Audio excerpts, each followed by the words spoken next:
Okay, so if you want to remove the throttle and replace the throttle, first thing you need a screwdriver and also this one. So you open here. So I'm going to show you how to do that.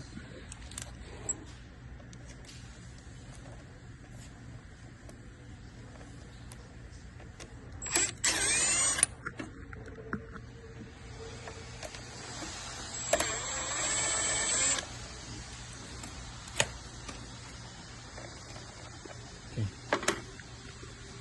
After that, you have to take out this metal one.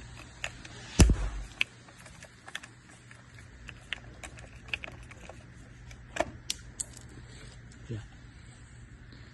And then the last one, you gotta open these screws, which is at the bottom, like for 1, 2, and 3, 4. So you have to remove the corners.